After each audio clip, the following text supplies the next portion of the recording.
One of the other elements of design is value. Simply put, value is the amount of light or dark in a color or tone. Understanding the value scale or the range of values inherent in the process that you've chosen for your work is important. For example, the difference between using paint or inks, or pencil, where you may not get as rich a black as you might with an ink or a paint. Or as a photographer, I've been working recently with a unique process called the anthotype. The anthotype, you take a positive image on film or on acetate, you put it in contact with a piece of paper that has been coated with plant material. I ground up some blueberries, for example, put them in the blender, turned them to mush, added a little bit of water, and then used that blueberry mush, if you will, to coat onto paper. Once it dries, you put a positive in contact with it and stick it out in the sun under a piece of glass and allow the sun to bleach away the parts where the positive does not cover. It's a unique sun-based photographic process, but in terms of the values available in the process, if I looked at these different tones that we see in this value scale, for example, I'm not going to have a full range of tones with this media, for example, with the anthotype. My guess is I have about 3 tones, about there to there. So very subtle variation. So when I make the image to create out of the anthotype, I have to take that into account. If the image relies on great contrast, a great difference between the tones in that image, well, anthotype probably isn't the process for me. So again, understanding the tonal variations or value scale of your chosen media is part of your control as you create designs. And that happens not just for grayscale images, but for colors. And this is simply a value scale that I found online. I didn't create that. It looks to me like they started with a color on the left and then just added dark to it, added black to it. In mixing paints, for example, you can take a base color and then add dark or light and just make that color darker or lighter. When a range of values are used, two-dimensional shapes can be transformed into seemingly three-dimensional objects. Adding or including shadows can create both volume and space. You see that in this surrealist painting by Giorgio de Chirico. Not only does the shadow add volume and space, it adds direction, and I would add mystery to this painting. Artists like Roy Lichtenstein simulated space by using a halftone dot pattern.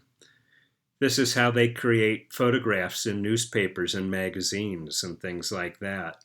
By putting the round dots in there, the closer the dots are together, the darker that area would be, the further apart, the lighter.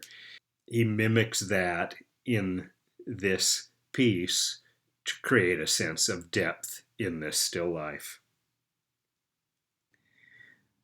The illusion of space that we saw in pieces such as John Pugh's trompe-l'oeil painting, the mural on the CSU Chico Art and Humanities building, relies on both perspective and value to give a sense of depth and realism. You see that here in the Harry Callahan photograph, Bare Trees. Photographing in the winter with snow on the ground and a hazy, foggy day. He simplified the number of tones in the photographs. It's given great weight to the dark trees in the foreground, juxtaposed against the lighter, more airy background. and the brilliance of the snow. Value can add drama to an image. You see that in this Ansel Adams photograph, who's known for his use of dramatic light. Adams used to say that he liked to photograph before 10 and after 4. Essentially, what he meant by that is photograph in the morning and the late afternoon when the sun was lower to the horizons and the shadows were longer. That would add a great sense of drama. And he utilizes that to great effect in this image, where he also plays with the idea of positive and negative shapes. Shape plus value defines space. If you look within the triangular-like shape in these James Turrell prints, you'll see that there's further detail within them. Lighting is an important element of value. There is soft light, which is even light. And you see that used in this portrait painted by Kerry James Marshall. If you're not familiar with Kerry James Marshall work, please look him up. He's an absolutely great contemporary American painter. A few years ago, he won the MacArthur Genius Fellowship. He's a very humble man. I was lucky enough a number of years ago when I was director of the Gallery 210 at University of Missouri St. Louis to put on an exhibition of his work. It was really right before he hit national acclaim. I didn't set up the show, but I administered it.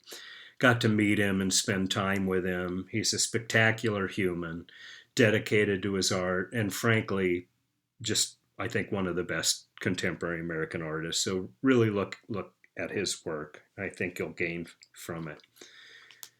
But the subtle lighting that you see here, an evenness of the lighting across the surface, compare that to the hard lighting of this Ouija photograph taken in 1944 using a flash bulb.